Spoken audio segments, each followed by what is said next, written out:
¿Qué tal todos? Que tengan muy buena tarde. Y en esta ocasión voy a hablarles de un pequeño caso clínico que, la verdad, en lo personal me gustó bastante. Es un caso con respecto a un tema que considero yo que es bastante básico y que debes de dominar, sobre todo si pretendes presentar el USMLE, el STEP número uno. Aunque en este caso también puede ser abordado desde el punto de vista del diagnóstico, tratamiento, aunque eso es más para fines de Step 2, en esta situación quise abordarlo para el Step número uno. Bueno, sin más preámbulos, este es el caso. Un consejo que yo doy y que de hecho muchos coaches del USMLE comentan, aconsejan y que yo también comparto su opinión es para no perder tanto tiempo leer todo esto, vete directamente a la pregunta. Y la pregunta del caso hasta el final dice, ¿cuál es la probabilidad de que herede la enfermedad? Si bien yo dije en la presentación de este caso que este es un caso de genética, pues obviamente en el examen no te van a decir, esta es una pregunta de genética, esta es una pregunta de cardio, esta es una pregunta de anatomía, no te van a decir eso. Pero con la pregunta, pues uno fácilmente puede intuir que está orientado a genética. Por lo cual, si hablamos de probabilidad, nuestras opciones sí o sí deben de ser porcentajes tal y como lo vemos aquí. Ahora, dicho lo anterior, ¿qué es lo que dice el caso? Una joven de 17 años, estudiante de bachillerato, acude a la clínica de su escuela. No ha llegado su periodo menstrual y está preocupada, pues cree estar embarazada. Como antecedentes hay, y ojo aquí, anemia de células falciformes y asma moderada. Asma moderada en este caso es un distractor, pues no tiene absolutamente nada que ver con la pregunta porque aquí está hablando cuál es la probabilidad de que herede la enfermedad. Aquí estamos hablando de una enfermedad hereditaria y recordemos que el asma bronquial es de carácter multifactorial. ¿Tiene un factor genético? Sí, por supuesto que puede tener un factor hereditario, pero no es el principal peso, por lo cual, para fines de este caso, descartamos este antecedente y la enfermedad de la que está hablando, obviamente, es la anemia de células falciformes. Continuando con el caso, dice, pero fuera de eso no hay ningún problema relevante. No ha tenido embarazos previos y cuenta con una pareja sexual activa con su actual novio. Como método anticonceptivo utilizan métodos de barrera en ocasiones, o sea, condón, diafragma, etcétera, ¿no? Sin embargo, el novio le refirió a ella hace un poco que de niño fue manejado por drepanocitosis. Y ojo con este dato, algo que le encanta a los que hacen las preguntas para el USMLE es usar varios nombres para una misma enfermedad. Si tú no sabes que la drepanocitosis es otro nombre con el que se conoce a la anemia de células falciforme, pues muy probablemente estés perdido, pues aquí no te lo ponen como que, fue manejado también por drepanocitosis. Esto, pues, por sentido común te va a decir que, pues, drepanocitosis es lo mismo que células falciformes, lo cual es correcto, pero si tú desconoces este dato, pues, aquí estás totalmente perdido y no vas a tener ni idea de cómo sacar el porcentaje. Pero, aquí lo digo, es sinónimo de anemias de células falciformes, por lo tanto, ojo con estos detallitos. Continuando con el caso, dice, ella, pese a estar preocupada, decide continuar su embarazo si las pruebas resultan ser positivas, pero su motivo de consulta va orientado a saber cuál es el riesgo de que, si llega a estar embarazada, pudieran tener a un bebé que herede la anemia de células falciformes. Y nuevamente regresamos a la pregunta, ¿cuál es la probabilidad de que herede esta enfermedad? Para responder esta pregunta, si no tienes ni idea de los principios básicos de la herencia mendeliana, hay que conocer ciertos conceptos esenciales. Ahora, hay que conocer el concepto de qué es, este, cuando decimos, bueno, para fines prácticos, decir que una pareja o una persona es heterocigota y homocigota. ¿Por qué menciono estos términos? Porque es necesario que entiendas todo esto para poder deducir cuáles van a ser los alelos, es decir, el cromosoma de papá y de mamá de cada uno, tanto del novio como de la paciente. Y hay que conocer otro detalle, y es que la drepanocitosis, o también llamada anemia de células falciformes, tiene un mecanismo de herencia, un patrón de herencia que es autosómico recesivo.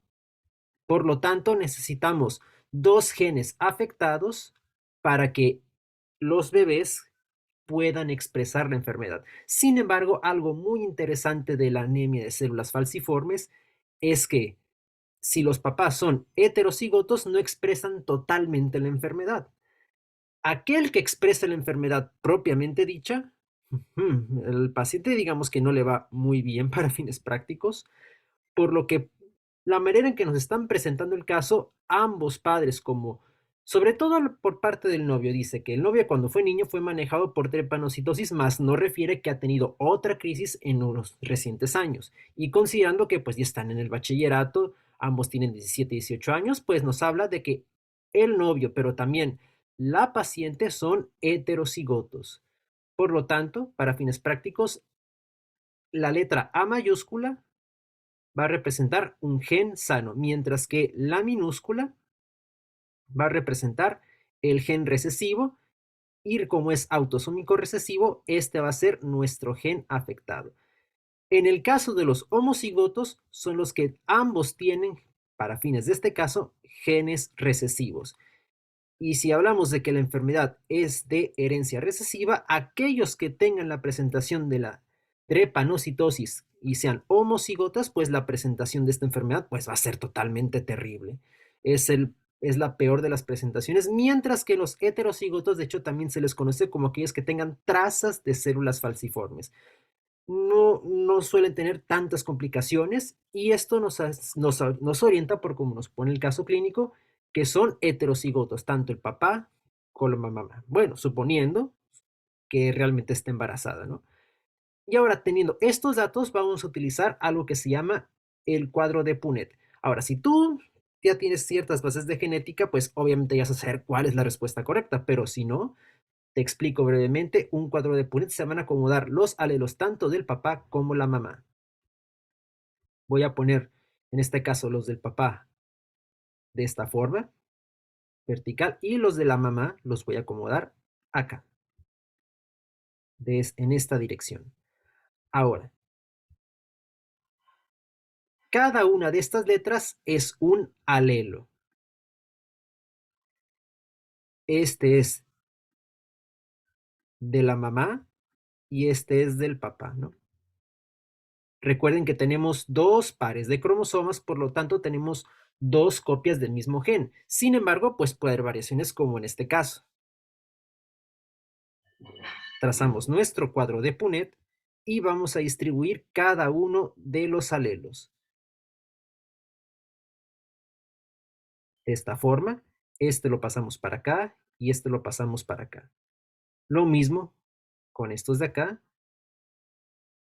O igual pude haber puesto la A mayúscula primero, el gen dominante, y el gen recesivo después, no hay ningún problema, ¿no?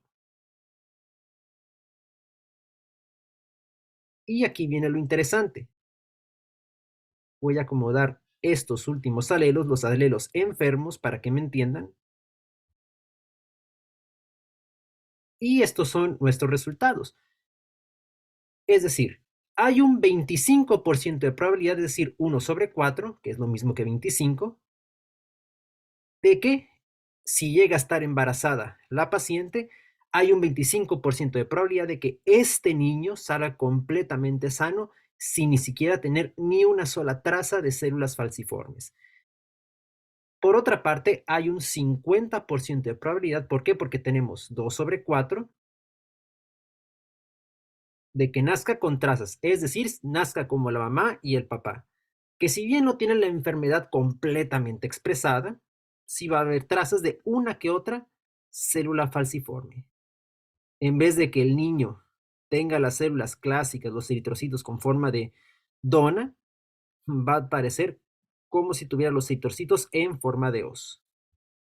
Sin embargo, la pregunta dice, ¿cuál es la probabilidad de que herede la enfermedad? Pues aquí tengo la respuesta. Es 1/4. Hay un 25% de probabilidad de que nuestro bebé de esta paciente pueda nacer con la enfermedad de drepanocitosis o también llamada anemia de células falciformes. Si bien quizás parezca bastante complejo o largo haber llegado, pues recuerden que esto es un análisis de un caso clínico. Obviamente, para fines de examen, tienes que crear tu estrategia para responder esta pregunta de la manera más rápida pero clara posible. Vete por los datos claves y, bueno, voy a insistir con lo mismo que dicen todos los coaches. Primero, vete directamente a la pregunta y ve buscando los datos que sean relevantes. Y otro consejo que doy de aquí, que vuelvo a repetir, es que te aprendas los nombres de las enfermedades. Si una enfermedad tiene más de un nombre, apréndetelos porque les encanta jugar con los nombres a los que hacen estas preguntas. Bueno, y por mi parte es todo. Si tienen alguna duda o alguna pregunta, pueden dejarlo en la caja de comentarios y nos vemos en el próximo caso clínico. Hasta la próxima.